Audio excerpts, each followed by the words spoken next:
Let's switch into the game. And we see that the map is going to be quite probably Arabia. I think I've seen that mentioned in the game room. And yep, that's the home map of CSA. So they are hoping that they can surprise their opponents LeO on this interesting and skill-based map called Arabia, of course. Looking at the civilizations, we are seeing a mirror almost. Of course, Hans, Mongols for both of these teams, and a difference of Spanish on Behringer and Salad Escape, or rather, VKI is playing Mayan, so that's going to be a bit of a difference in here. And well, yeah, it's kind of up to the preference, but usually on Arabia you don't see Spanish all that much, so Mayans should be the better choice. But let's see, it's really going to be decided by the player's own abilities. In the meantime, we are seeing pretty decent starting position for LeO Dagobert. We've seen both of the boards reasonably close by to his home base with the gold ×2. A bit into the middle, but looking how he's in a pocket, he probably won't mind all that much. And with the double hunt in here, that's not really all that bad at all. We also need to turn off the chat yet again. There's a lot of people spectating their teammates and cheering them on. And looking elsewhere on the map, we don't really see all that much interesting stuff so far. I'm just looking if somebody on the minimap is moving somewhere where he shouldn't. So that means attempting to steal a bar. But I don't really see it yet. Yellow is right now moving a bit more into offensive, so he's probably hoping that he can be stealing something. So let's see if he's gonna get lucky. Blue's bar is inside the home base, ×2 on the right side, so that could potentially be found out. Especially if the yellow player is going to be near in there, but he doesn't seem to be, as he's doubling back. So his home base, just now discovering very sweet double hunt behind his base, and that's not a bad one, but of course it's quite far away, so that would be reliant on milling, which is usually not something that you want to do all that early, especially if you want to mill, for example, your forages in there, or the bushes rather, not forages, bushes. On the minimap, nothing else going on. The blues base, we have already seen that. Interesting amount of gold on a very small space. That's really a lot of gold between him and his teammate Gatlin. With a stoner right in here, so this is going to be a very important spot for him to control. Kinda hard to deer, to wall. Was just reading the kill deer with TC. But yeah, he's probably going to use this gold as part of the wall. That's good. That could help him a bit, but otherwise he really needs to protect this at all costs, because this is pretty huge for any later game with all the resources in here, as he's already making sure that his board is not going to be stolen. At the same time, we can see that... Oh! Blue is actually stealing a sheep in here. Come on. Continue with it. That's a pretty good idea for you. And even though you might not be able to steal a bar... Yeah, the first one is already getting butchered. The second one is pretty far away. This stolen sheep is also pretty important, as it's still 100 extra food. And that definitely does count, especially if it's your bonus and a malus for your opponent. So that's nicely played. Nicely played, that's going to be quite useful for you. Purple Scout probably not going to be finding anything interesting around Salad Escape's base. Yeah, trying to lure a bit of the deer in. As he's going to be finishing with the bar pretty soon. You can see how fast he's actually getting down, and he needs to really hurry up. First, this is going to be this one, and it seems like that it's going pretty well for him, so yep, that shouldn't be all that much of a problem with continuing with the hunt, and this might be a bit close. I was slightly worried for him that it might be running into the left, but it didn't. So let's see. Let's see, it should be going also quite nicely for him. On the minimap, really not much happening, so we can just spend our time enjoying and admiring Salad Escape's deer luring. Or herding, or how do you want to call it. Yeah, that sucked kinda. Getting away at the last moment, but still it's quite close by, so it was definitely worth it going for the bar at the back. And even though he's going to be discovered by Behringer, it's going to be a bit too late. But Behringer might still be able to steal a few sheep in here. Especially if the green scout decides to go somewhere else, which he doesn't all that much. It almost seems like that he will.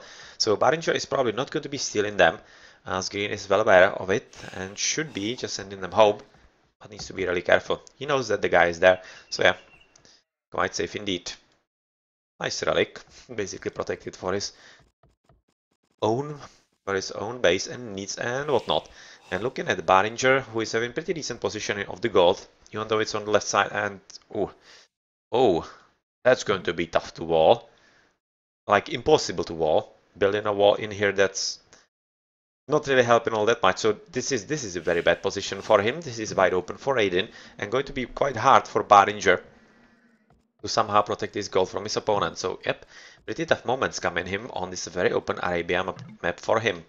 On the right side, Stone is quite far away from him, unfortunately, also in the wide open. So really, the purple player is not having a lucky map at all. And look an example for Getlin in the middle, who is having Hunt behind the tree line, not really ideal. It's quite far away. He's otherwise quite okay with the gold, even though in the forefront it's reasonably easier to defend and wall up using the stone as wall as well. So yeah, this shouldn't be really all that much of a problem for him to defend. Bit of a scout fun between blue and teal as players are advancing into feudal age. Saladiske, Baringer, S. Ross. LS Ross, and are we seeing some Drush from anybody? That's Barracks from green, who is already in, so that's not any kind of Drush. At the bottom blue is also through, so no Drush either. Ah, there is a Drush from yellow, from Vikea into blue, okay.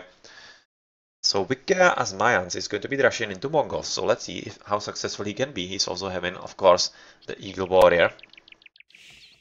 But since LS Ross is already into the next age, that's probably not going to be all that much of a problem, and he is Mongol.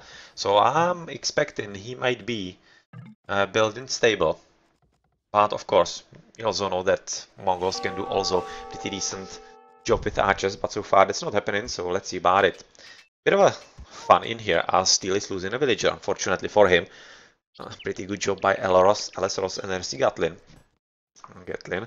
Getting rid of those, and this is really pretty unsafe, and he definitely paid for it. The teal player and will be one villager down from now on. So Drush is going to be arriving slowly but surely. Yeah, just green scout, so not anything interesting.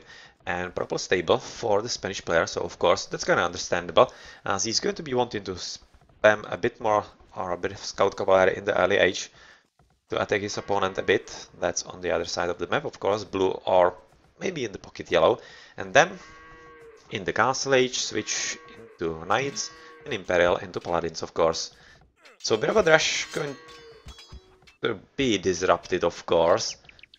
As the amount of villages together with the scout is just a bit too much, with extra scout coming in. So this is very nicely played, but Ross should be really careful, because right now he's losing a lot of gathering time, and this is exactly what Drush is about. Drush is not solely about killing villagers, it's also about disrupting the economy, as in these early stages, all the resources that you are getting are almost immediately being used, and that means that once you don't have them, your economy is going to be falling behind. So, even though those guys are not going to kill anyone, probably, they have still done their job. Well, there's going to be a bit of fun between green and purple, as you can see, the same amount of scouts. Pretty good first shot by green, and really purple is having more hit points right about now, and he's not going to finish. Oh well, that sucks. But unfortunately, or rather fortunately for him, he has Speedman already ready. So green is not going to be having all that an easier job of getting rid of the villagers. And even though he kills at least one, that's probably going to be it. Because there should be a finishing of the wall reasonably soon. And in the forefront, probably not, as it's going to be very hard. As Vikea is just now advancing to feudal age with 28 villagers. As the last one. And well... That's pretty much it right about now. We see the stables, of course, so there's going to be a bit of a switch of being drushed into an offensive onto his opponent. Probably on Vikea, who is working on walling himself in, but since he has wide open expanse in the forefront and at the back as well towards his ally, this is going to be very easy for Vikea to go into, or rather for the blue player, for a Ross to go into Vikea, and even though Vikea is already preparing for castle and archer range, so yeah, you can expect that's going to be crossbowman in the castle age. Well, he might be a bit too late, so let's see. Let's see how well this is going to go. Blue actually just jumping over him altogether and moving into his opponent, or rather into his ally Teal, to Dagobert, and Dagobert is losing yet another Willy in here. And he might just lose extra, because he didn't finish with the wall fast enough. Oh my. Oh my. Bit of idols in here, but not for much longer, as they are still having enough berries in there. And this is really looking quite nicely for CSA, as they are doing their job very nicely in the raiding and definitely disrupting their opponent's game quite strongly. At the same time, it has to be said that Caitlyn is the only one from CSA to advance into Castle Age just now, with Vicky and Dagobert advancing into Castle Age from their team. Yep, there's a bit of fun on the villages in here. But unfortunately, they didn't kill anyone. They are going to be rectifying it now. Yeah, at least one of those. And then the one stuck scout. He could be just getting the lumberjack in here. But it almost seems like the green is absolutely unaware of him. And same is Barringer. This is kind of funny. He's definitely tasked to go somewhere else, but well, yeah, he cannot. So he's probably going to stay there a bit longer. Chat in with the lumberjack, and right now, when the village moves, that's her death. Almost. Interesting. Interesting indeed. Okay, so blue was trying to raid a bit at the back on the tree line, which is not going to be successful as the castle edge is in. And second town center is, of course, going to do a whole lot in the defense. Stables into knights, as you would be expecting from the Huns, and well, yeah. This is going to be turning the tables around a bit and helping to potentially with Vika. He's going to be helped and go into a bit of raiding onto maybe Alice Ross. Not exactly sure, but yeah, it's kind of probable. Because he's not finished with the walling and it's not really going to be easy for him to wall at all. Archer range double times 2, times 3 actually. For the Mongol. So yeah, that is going to be a bit of a raiding with archers and crossbowmen. Once he gets into castle age where he's advancing. Actually skirmishers, interesting. One skirmisher and one archer. Interesting duo, and yeah, that's because he was actually scouting in here and bit raiding onto his opponent, so he has seen that the archer range is coming with the crossbowman, so he knows that the Mayan is coming exactly with this. So in that case, going for the skirmishers is definitely a pretty good idea. Yeah, and with extra help from the knights, from his teammate, that's definitely going to be a much easier defense than he might have hoped for in the early stage. Quite nicely working on the wall, that's very nicely played by the purple player. But he might want to actually switch, or rather move a bit more to the right, and he definitely might want to cover at least one of the stones. Since he's Spanish, he's going to be quite heavily reliant also on castles if he wants at least some conquistadors, which are pretty strong units in the castle age, but it doesn't seem so, as he seems to be quite content with just the knights once he is in the next age, which is so far not yet.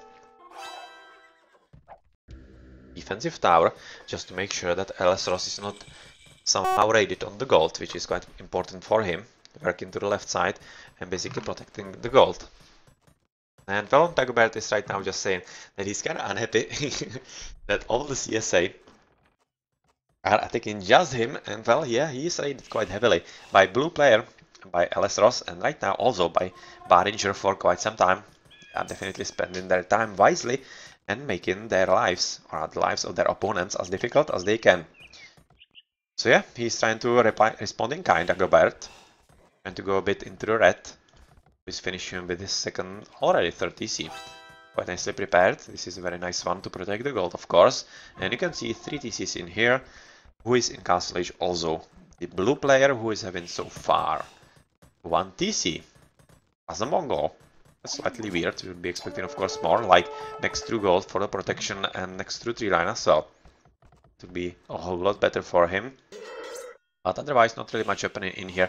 And it's almost looking like that actually CSA are wanting to take the fight to Vikea, as Vikea is not arriving all that much, but he's having a pretty huge hill, and they need to be careful about this. Oh no! He actually might have engaged, I think. He would have been a pretty good. No, go back, go back, go back!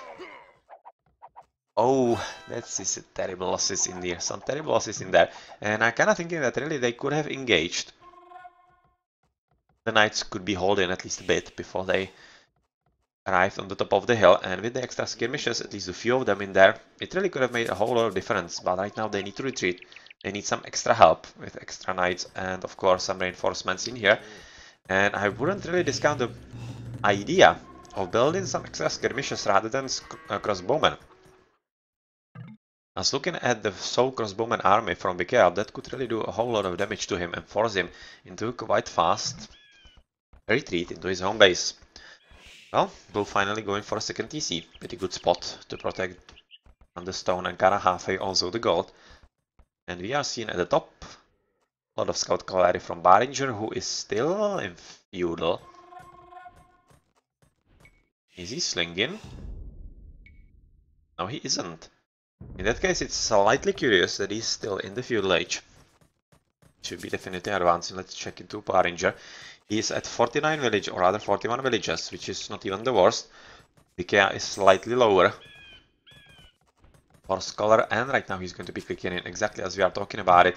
But still, 25-minute castle age is not really ideal, and of course he's going to be paying for it, because Scout Cavalry is not enough to deal with the crossbowmen and such in here, especially with the hill advantage. And oh well, the tower is going to be exactly at the last moment, so good job on that. Surviving your own death, because without the gold you would be in a pretty tough situation indeed. But still, the days are not over. On the right side, though, Alestros together with Gatlin have amassed quite a decent army, and they are going on alone with Kea, who is losing a lot of units needlessly as he has been caught out of position. And so far he's not receiving all that much help from his teammate Dagobert. Dagobert is finally moving in, but not really all that strongly. Going for forging for better attack, going for another TC. That's going to be a fourth one already. That's kind of excessive, I think, on Arabia. But still, hoping that it's going to be enough. It's going to be second TC for yellow, third TC. Okay, that's normal. And I'm really thinking that CSA, red and green, oh god damn it, red and blue, are in a pretty good position actually to find some way through, and they are having a pretty decent army, and this is a pretty good spot. Yes, this is a nice choice because of the hill. And if they can break through the wall in here, no, go just through the palisade wall, the hill. Yes, exactly. Move on there. Ah, but there is a hole. Oh, yo, you have a big hole on the right side, of course, but there is one hole right next to the villages, which is definitely terrible for you. And well, there is also some free shooting in here for you. So yeah, that's definitely a pretty good opportunity for CSA to go into the offensive, but they need to be careful as LeOs are also paying attention in there. The Radiant in purpose base is quite strong, as yet again, the castle age is actually still not coming up from Baringer. Not exactly sure why. He was having the resources for that, but right now he isn't. And that's a pretty big problem, because of course he cannot fight all that much. Oh, he has advanced. God damn it, sorry. I completely missed that. So yeah, he definitely did click into Castle Age, and right now he's clicking in also extra knights, and that's exactly what he needs. But needs to be a bit more careful, because there are some knights from Salad Escape also mixed into the army, and that means that a bit more help is going to be needed to get rid of all those crossbowmen, especially with the hill advantage that they are aiming for right about now. So there is a breakthrough into the opponent's base, but they need to be careful as yellow has been able to amass quite a decent amount of crossbowmen, and right about now they need either advancing through Castle Age or they need Siege Workshop. Knights coming in with wolves as well. Yeah, knights coming in big time. Bit of a Radiant attempted still by green. It's going to be switching into the red one, into the red player. But I'm really looking at some Siege Workshop. This is definitely missing in here. They are in the Castle Age, so yeah, they definitely can build it. And they shouldn't just take their armies on just like that. I'm missing some Mangonels. There could be some good shots to be had for either of the players, to be honest. Either Wikea or Ross. So either LeO or CSA should be getting some Mangonels, and as we are talking about it, Wikea is listening and he's coming in, so let's see. One good shot. Oh, he could have finished most definitely with another shot in here. Another salve from the crossbowman. That was a bit of a shame. He's going to let it be repaired. But the army from red is getting kinda scary for them. Kinda scary, so it's probably going to be a bit of a question of time. Or us just asking for onages. Well, Mangonas of course. So that's going to be probably up to Gatlin as Hans. Well, I would be liking it for Mongols of course. But well, we'll see pretty soon. Huh. University at the top. I was hoping for a castle maybe. But obviously that's not the case, as Elros has built a case or a castle. And that has been where? This is a pretty important battle. Because Red is losing a lot of units in here. This is very nicely positioned by LeO, who is basically barring their access, and that means that those youths are having them one by one, and the crossbowmen as well, but they are still losing. They need to play this a whole lot more carefully. Where has been the castle? Next to stone. That makes sense. As a Mongol, he needs to protect that, and at the same time Purple is under pretty heavy pressure, and he's dropped to just 37 villages, and also having 18 idle. And well, looking how his opponent Green is at 81 villages, and I don't really see a way how he can be fighting against this, so it's going to be a race for time. If CSA on the right side can be fast enough in defeating Vikea together with his teammate in the pocket. But Dagobert having 115 villies, yeah, I don't expect it's going to be all that easy for them. We are definitely missing siege in here, and siege workshops are most definitely needed from either the red player or the blue one. And even though they are establishing themselves quite nicely in their opponent's base, it's still not going to be all that easy, because they are taking absolutely everything from their home base, which means it's going to be so much easier for Vikea with Dagobert to replace their losses, and that in the long run most definitely means that they will be losing CSAs. Yeah, it's just a question of time. They are having a bit of a hell advantage, but it's going to be nullified just by the virtue of having the military buildings much close by. Dagobert going into Imperial Ages first, due to the strongest echo, of course, but Gatlin isn't really far behind, so he might be advancing into Imperial Age sometime soon as well. But he needs to be a bit more careful. Yeah, right now you see that CSA have lost absolutely everything in there, in this very unfortunate engagement, which they definitely shouldn't have taken. And we are also seeing that even though he's nicely booming the red player in the middle, he's probably going to be helping, rather forced to help his teammate on the left, because Purple is really kinda dead, and with Salad Escape also advancing into Imperial Age. Yep, you can kinda guess that the times, or rather the minutes of CSA Armbar Ranger are kinda numbered, as there's not much that he could be doing. He's still having pretty decent army, but with just 36 villages, this is pretty tough. And they are saying, CSA, that they should be hitting Teal, but they probably do not realize how strong economy he's having. Yeah, that's a pretty brutal strong economy from him.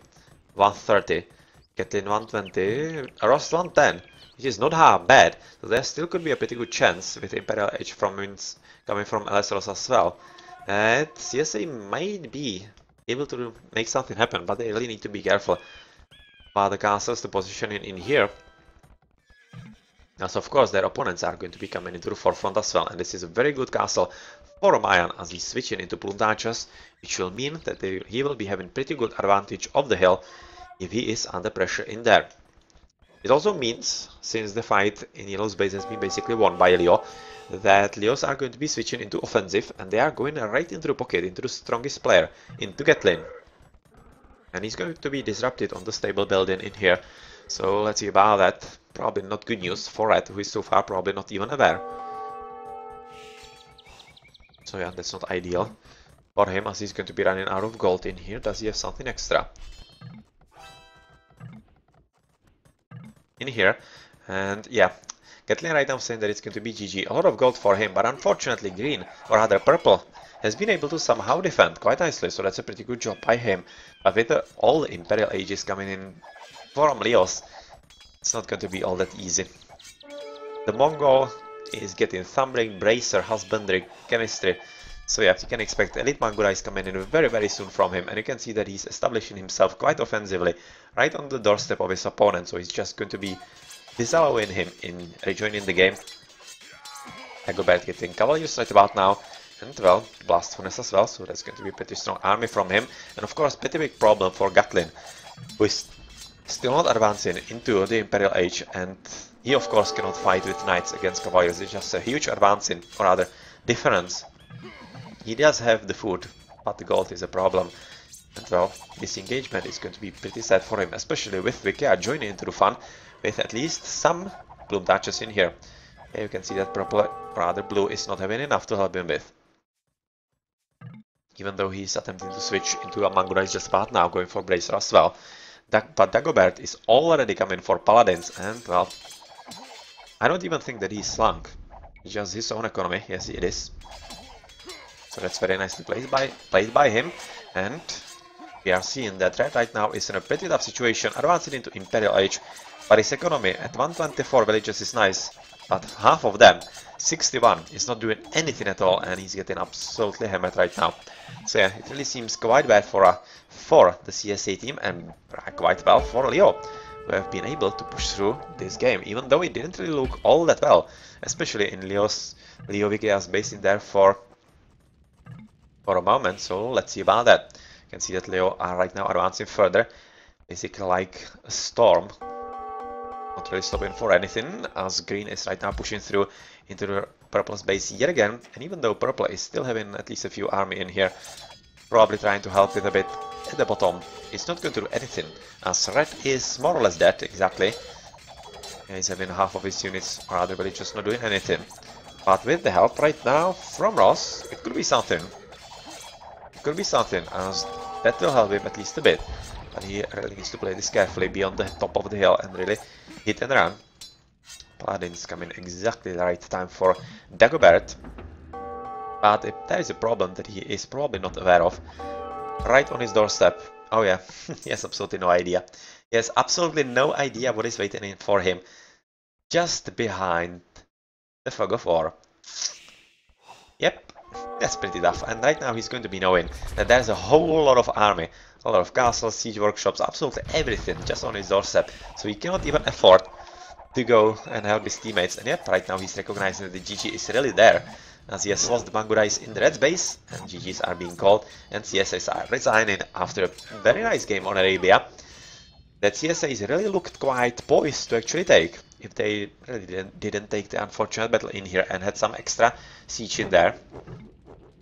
But they put a pretty strong pressure in the early raiding on LeOs, but LeOs, they were able to defend quite nicely in the end, and they have just outboomed their opponents in the middle game, and very nicely played. So GG. The GG. So unfortunately, it seems like that host actually left a bit sooner. So yeah, that is kinda cut off, but it doesn't really matter. We see where it went. Achievements coming in. And Dagobert having the highest score. Well, yeah, he was playing nicely. He was having the best boom. So that kinda goes figure. That is going to be such nice score for him overall. But from the other team, Ross and Gatlin really didn't do half bad. Played quite nice.